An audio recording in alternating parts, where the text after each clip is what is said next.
બેન, શું નામ આપનું અને કેવી રીતે વાત કરી પ્રધાનમંત્રી આપની સાથે? મારું નામ છે રેખાબેન અનિલભાઈ ચૌહાણ. પ્રધાનમંત્રી સાહેબે મારે બહુ જ ખૂબસૂરત વાત કરી છે. એમની યારે વાત કરીને મને બહુ ખૂબ જ આનંદ થયો છે. મેં સપનામાં પણ વિચાર્યું નહોતું કે હું મોદી સાહેબ યારે વાત કરીશ. શું શું વાત થઈ તમારા બંને વચ્ચે? એમને પૂછ્યું કે તમને મકાન લાગ્યું તો તમને કેવું લાગ્યું? ખૂબસૂરત લાગ્યું અમને.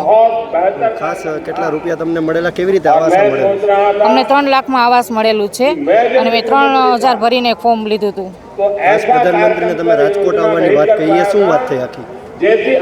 પ્રધાનમંત્રી મોદી સાહેબને મેં કીધું કે રાજકોટ આવો જલેબી ગાંઠિયા ખાવા, એટલે સાહેબ કે અમે ચોક્કસ આવશું. તમને લાભ મળ્યો છે આવાસનો?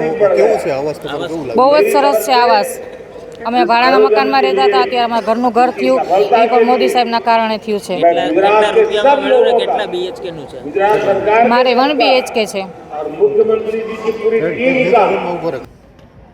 રેખાબેન, તમને તો ભવ્ય બધા મકાનો મળી ગયા છે. હા સાહેબ. એક ભાગનું તો મેં પહેલા લોકાર્પણ કર્યું હતું, આજે બીજા ભાગનું થઈ રહ્યું છે. હા સાહેબ. અને આ ભારત સરકારનો ખૂબ મોટો પ્રોજેક્ટ હતો, આપણે રાજકોટમાં શરૂ કર્યો હતો. હા સાહેબ. કેમ લાગે છે જરા તમારા વિષયમાં બતાવો, પહેલા ક્યાં રહેતા હતા, હવે કેમ લાગે છે?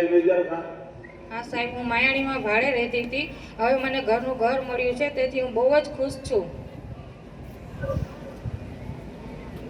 બીજા શું શું લાભ મળ્યા છે, કરો છો શું, શું કરે છે? મને આયુષ્યમાન કાર્ડનો લાભ મળ્યો છે, આભા કાર્ડનો લાભ મળ્યો છે અને ઈશ્રમ કાર્ડનો પણ લાભ મળ્યો છે. અને હું ઇમિટેશનનું કામ કરું છું. એમાં શું કરો છો તમે? એમાં ઘૂઘરી ફિટિંગ કરું છું ઝુમરમાં. ઘરે કરો છો કે? ના, ઘરે સામે કાંઠેથી આપે છે.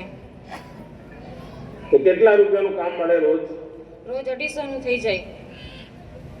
અને આજુબાજુની બહેનો પણ કરતી હશે કે તમે એકલા જ કરો છો? ના સાહેબ, આજુબાજુના બહેનો પણ કરે છે.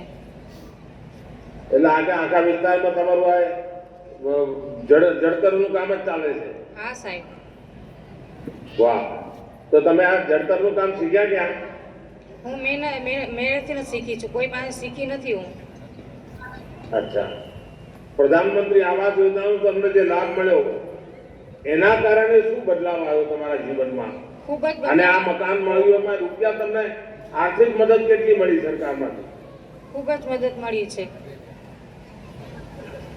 3 લાખ. ખૂબ જ. હવે આમ આંકડો કોને ખબર પડે મને સાચું શું થયું છે? 3 લાખની સહાય મળી છે મને. હા, જરા બોલો ને ભાઈ, 3 લાખ રૂપિયા. કોઈ વાર વિચાર્યું હતું કે સરકાર આવી રીતે 3 લાખ રૂપિયા આપે? હા સાહેબ, વિચાર્યું હતું. અમે સપનામાં પણ મને ખ્યાલ નહોતું, પણ આજ મારું સપનું પૂરું કર્યું છે. તમને બીજા કઈ કઈ યોજનાઓના લાભ મળ્યા છે? મને આયુષ્યમાન કાર્ડનો લાભ મળ્યો છે અને આવાસ યોજનાનો લાભ મળ્યો છે, ઈશ્રમ કાર્ડનો લાભ મળ્યો છે, આભા કાર્ડનો લાભ મળ્યો છે, રેશન કાર્ડનો લાભ મળ્યો છે. પરિવારમાં બાળકો ભણે છે? ના સાહેબ, ભણી લીધું. ભણી લીધું? હા. શું કરે છે હવે બધા બાળકો? બે બાબા ઓટો પાર્ટ્સમાં કામે જાય છે.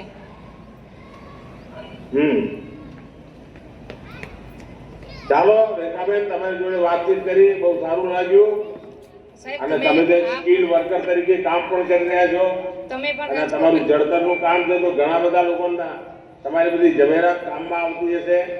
હા, તમે પણ રાજકોટ આવો અમારે ત્યાં, અમે રાહ જોઈ છે સાહેબ. રાજકોટ હવે અમને ક્યાં બોલાવો છો? મને તો રાજકોટનો જેટલો આભાર માનું એટલો ઓછો. ના ના, આવો તમે. સૌથી પહેલા મને ધારાસભ્ય ચા પીવા આવો, ગાંઠિયા જલેબી ખાવા આવો. સૌથી પહેલા ધારાસભ્ય મને રાજકોટ જ બનાવ્યો. હા, તો તમે રાજકોટ આવો. હવે તો ન રાજકોટ વાળા ગાંઠિયા ખવડાવે છે, રાજકોટ વાળા પેડા ખવડાવે છે.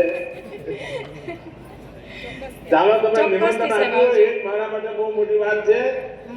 ખૂબ ખૂબ આભાર. ધન્યવાદ સાહેબ.